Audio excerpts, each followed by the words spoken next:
सभी लोगों को नमस्कार।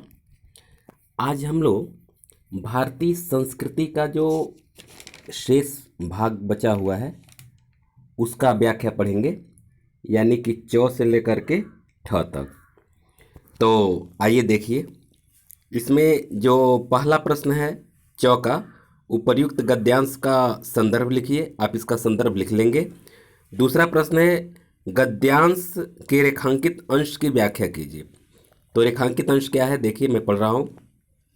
अहिंसा का दूसरा नाम या दूसरा रूप त्याग है और हिंसा का दूसरा रूप या दूसरा नाम स्वार्थ है, जो प्रायः भोग के रूप में हमारे सामने आता है। पर हमारी सभ्यता ने तो भोग भी त्याग से ही निकाला है और भोग भी त्याग में ही पाया है। इसका व्याख्या कैसे करेंगे, ये थोड़ा सा आध्यात्मिक दृष्टि से जब देखेंगे तो इसका व्याख्या आपके समझ में स्वतः आ जाएगा। लेखक कहते हैं कि अहिंसा का दूसरा नाम त्याग है, यानी सत्य और अहिंसा का जो पाठ भारतीयों को पढ़ाया जाता है, महात्मा गांधी जी का जो मूल सिद्धांत है, तो कह रहे हैं कि अहिंसा किसे कहते हैं, माने अहिंसा का दूसरा नाम त्याग है और हिंसा का जो दूसरा नाम है या दूसरा स्वरूप है वह स्वार्थ है, जो प्रायः भोग के रूप में हमारे सामने आता है। मतलब हिंसा का मतलब भोग के रूप में हमारे सामने आता है, यानी हम निजी स्वार्थ के वशीभूत होकर के कोई काम अगर करते हैं वही हिंसा कहलाता है। कहते हैं लेकिन हमारी सभ्यता ने तो भोग भी त्याग से ही निकाला है। माने हमारी प्राचीन सभ्यता है कि भोग में भी त्याग दिखाया गया है और इसके इतर त्याग में भी भोग पाया गया है। यानी कि अगर गीता के उपदेश को पढ़ें तो उसमें पाएंगे कि भोग में भी त्याग का उल्लेख किया गया है। तो इस तरह से आप इसका व्याख्या लिख सकते हैं। जो तीसरा प्रश्न है, हमारी संस्कृत का मूलाधार क्या है, तो इसको लिखेंगे हमारी संस्कृत का मूलाधार अहिंसा का पालन है। हमारी संस्कृत का मूलाधार अहिंसा का पालन है। अब आइए छ देखते हैं। पहला प्रश्न लिख लेंगे, संदर्भ लिखना है। दूसरा प्रश्न रेखांकित अंश है। देखिए, हमारी सामूहिक चेतना ऐसे नैतिक आधार पर ठहरी हुई है जो पहाड़ों से भी मजबूत, समुद्रों से भी गहरी और आकाश से भी अधिक व्यापक है।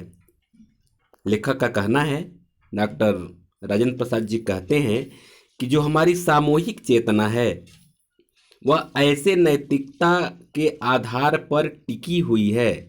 सामूहिक चेतना माने पूरे भारतीयों की चेतना, हर राज्य के, हर प्रदेश के, हर जाति के, हर संप्रदाय के लोगों की जो सामूहिक चेतना है वह एक नैतिकता के आधार पर ठहरी हुई है, जो पहाड़ों से भी मजबूत है, समुद्रों से भी गहरी है। मतलब हमारे इरादे को कोई बदल नहीं सकता है और हमारे अंतर आत्मा में वो सारी संस्कृत और सभ्यता रच बस गई है और आकाश से भी व्यापक है। मतलब यह हमारी जो चेतना है यह निजी स्वार्थ से ऊपर उठ करके हम ये कार्य करते हैं और हर एक धर्म, हर एक संप्रदाय, हर एक जाति का हम पूरा पूरा समर्थन करते हैं, उनका सहयोग करते हैं, उनका आदर करते हैं। ये इसका व्याख्या होगा। जो तीसरा प्रश्न है, हम अपने दुर्दिनों में किस प्रकार के मनुष्यों को पैदा कर सकते हैं, तो आप इसको लिख सकते हैं, हम अपने दुर्दिनों में ऐसे मनुष्यों को पैदा कर सकते हैं जो अत्यंत उच्च आसन के अधिकारी होते हैं। तो ये इसका अर्थ वो प्रश्नोत्तर हुआ। जो आइए देखते हैं। जो का भी पहला प्रश्न संदर्भ लिखना है, लिख लेंगे। दूसरा प्रश्न देखिए, गद्यांश का रेखांकित अंश लिखा है, यदि हमें अपने समाज और देश में उन सब अन्यायों और अत्याचारों की पुनरावृत्ति नहीं करनी है जिसके द्वारा आज के सारे संघर्ष उत्पन्न होते हैं, तो हमें अपनी ऐतिहासिक नैतिक चेतना या संस्कृति के आधार पर ही अपनी आर्थिक व्यवस्था बनानी चाहिए। डॉक्टर राजेंद्र प्रसाद जी कहते हैं कि यदि हमें अपने समाज और देश में समस्त अन्यायों और अत्याचारों की पुनरावृत्ति न हो, माने दोबारा हमारे देश में अन्याय और अत्याचार न हो, जिसके द्वारा आज सारे संघर्ष उत्पन्न हो रहे हैं, मतलब जातीय संघर्ष, सांप्रदायिक संघर्ष जो उत्पन्न हो रहे हैं उसी की ओर संकेत किए हैं कि जो भी संघर्ष उत्पन्न हो रहे हैं, तो इसके लिए सबसे आसान उपाय ये है कि हमें अपनी ऐतिहासिक और नैतिक चेतना या संस्कृति के आधार पर ही अपनी आर्थिक व्यवस्था बनानी चाहिए। अगर हमें अपने अर्थव्यवस्था को मजबूत बनाना है तो किसी को दबा करके नहीं, किसी के हक को मार करके नहीं, यानी हमारा इतिहास जो गवाह है, हम सामाजिक समरसता का व्यवहार अपनाते आए हैं, हमारी नैतिक चेतना हमेशा प्रबल रही है, हमारी नैतिकता का कभी पतन नहीं हुआ है। इन दो आधारों पर जब हम अपनी आर्थिक व्यवस्था मजबूत करेंगे तो टकराहट की स्थिति नहीं पैदा होगी और संघर्ष की स्थिति नहीं पैदा होगी। तो ये इसका व्याख्या हुआ। जो तीसरा प्रश्न है, हमें अपने आर्थिक व्यापार किस प्रकार, किस भावना से प्रेरित होकर करना चाहिए, तो लिखेंगे इसका उत्तर, हमें अपने आर्थिक व्यापार सामाजिक कल्याण की भावना से प्रेरित होकर करना चाहिए। जो देखिए संदर्भ वही है, रेखांकित अंश देखिए, इसमें दो जगह रेखांकित अंश है। ऊपर है, उसका उपयोग एक व्यक्ति और समूह के उत्कर्ष दूसरे व्यक्ति और समूह के गिराने में होता रहेगा। एक यह है। नीचे जो है, नैतिक अंकुश के बिना शक्ति मानव के लिए हितकर नहीं होती, वह नैतिक अंकुश यह चेतना या भावना ही दे सकती है, वही उस शक्ति को परिमित भी कर सकती है और उसके उपयोग को नियंत्रित भी। तो देखिए पहले जो रेखांकित अंश है, पहला रेखांकित अंश जो है उसको देखिए, आज विज्ञान मनुष्यों के हाथ में अद्भुत और अतुल शक्ति दे रहा है। इसका व्याख्या का जो तार अगले वाले वाक्य से जुड़ा हुआ है, तो इसलिए मैं आपको बता दूं, अगर परीक्षा में व्याख्या करने के लिए अगर आ जाए रेखांकित अंश की, तो अगर आधा अधूरा आपको लगे वह वाक्य, तो आगे के वाक्यों से उसको जोड़ लेना चाहिए, क्योंकि कह रहा है उसका उपयोग एक व्यक्ति और समूह के उत्कर्ष, तो उसका उपयोग माने किसका उपयोग, ये तो क्लियर होना चाहिए ना। तो देखिए, तो विज्ञान कह रहा है कि विज्ञान मनुष्यों के हाथों में अद्भुत और अतुल शक्ति दे रहा है, मतलब विज्ञान के बारे में बताया गया है। तब इसको लिख सकते हैं कि विज्ञान का उपयोग एक व्यक्ति और समूह के उत्कर्ष और दूसरे व्यक्ति और समूह को गिराने में ही होता रहेगा।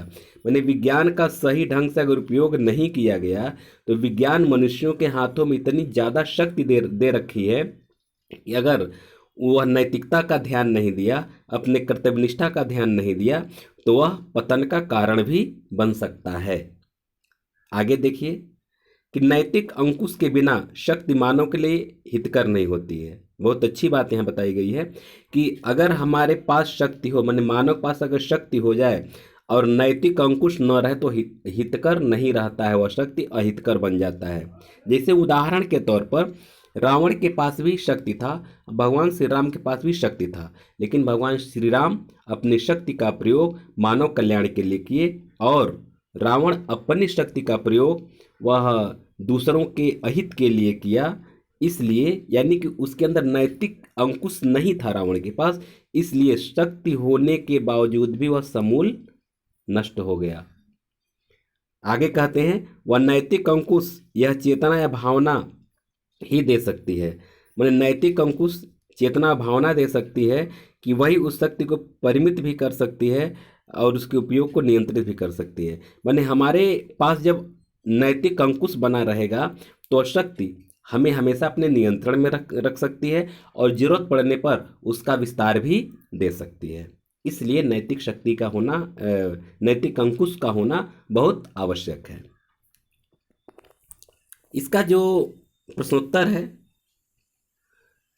हमें अपने आर्थिक व्यापार किस भावना से प्रेरित होकर करना चाहिए, तो लिखेंगे इसका, या फिर ये वाला देख लीजिए, आज विज्ञान मनुष्यों को क्या दे रहा है, तो इसका अथवा करके दिया है। हालांकि दोनों प्रश्न अलग अलग है, लेकिन चलिए मैं बता दे रहा हूँ कि इसका अगर उत्तर लिखेंगे आज विज्ञान मनुष्य को क्या दे रहा है, तो लिखेंगे आज विज्ञान मनुष्य के हाथों में अद्भुत और अतुल शक्ति दे रहा है। और जो तीसरे प्रश्न का अथवा के ऊपर वाला है, हमें अपने आर्थिक व्यापार किस भावना से प्रेरित होकर करना चाहिए, तो लिखेंगे हमें अपना आर्थिक व्यापार ऐतिहासिक और नैतिक चेतना से प्रेरित होकर करनी चाहिए। तो दोनों अलग अलग ये उत्तर होगा, लेकिन ये अथवा कर दिया। अथवा का मतलब ये दोनों का उत्तर प्रश्न सेम होना चाहिए, लेकिन चलिए कोई बात नहीं है। आगे देखिए, इया इसमें देखिए संदर्भ लिख लेंगे। रेखांकित अंश की व्याख्या क्या है, देखिए पहली बात तो यह है कि हर प्रकार की प्रकृतिजन्य और मानवकृत विपदाओं के पड़ने पर भी हम लोगों की सृजनात्मक शक्ति कम नहीं हुई। हमारे देश में साम्राज्य बने और मिटे, विभिन्न संप्रदायों का उत्थान पतन हुआ, हम विदेशियों से आक्रांत और पददलित हुए, हम पर प्रकृति और मानव ने अनेक बार मुसीबतों के पहाड़ ढा दिए, फिर भी हम लोग बने रहे, हमारी संस्कृति बनी रही और हमारा जीवन एक सृजनात्मक शक्ति बनी रही। देखिए बड़ा सुंदर यह पंक्ति है। कहते हैं कि पहली बात यह है कि हर प्रकार की प्रकृतिजन्य और मानवकृत विपदाओं के पड़ने पर भी हम लोगों की सृजनात्मक शक्ति कम नहीं हुई है। माने हमारा इतिहास गवाह है कि हमारे ऊपर प्राकृतिक आपदाएं भी आईं और मानवीय आपदाएं भी आई। माने अनेक प्रकार के आक्रमणकारी हमारे भारत को आकर के लूटे खसोटे, हमारे पर अत्याचार किए, सैकड़ों वर्ष तक हमें गुलाम बना करके रखे। इतना सब होने के बावजूद भी हम लोगों की सृजनात्मक शक्ति कम नहीं हुई। माने सृजन का हम लोगों का जो एक प्राचीन काल से चलन चलता चला आ रहा है कि हम सृजन से कभी भटके नहीं हैं, हमेशा सृजनात्मक कार्य किए हैं, वह शक्ति कभी कम नहीं हुई है। आगे कहते हैं हमारे देश में साम्राज्य बने और मिटे। हमारे देश में अनेक प्रकार के साम्राज्य बने और मिटे, कभी पुर्तगाली आए, कभी अंग्रेज आए, कभी मुगल आए, तो अनेक साम्राज्य बने और मिटे, विभिन्न संप्रदायों का उत्थान पतन हुआ। यानी हमारे वहाँ विभिन्न प्रकार के जाति संप्रदायों का भी उत्थान पतन हुआ। हम विदेशियों से आक्रांत और पददलित हुए, यानी विदेशी लोग आए, हमारे पर आक्रमण किए, उनके द्वारा हमारे पर बहुत अधिक अत्याचार भी किया गया, पर प्रकृति और मानव ने अनेक बार मुसीबतों के पहाड़ ढा दिए।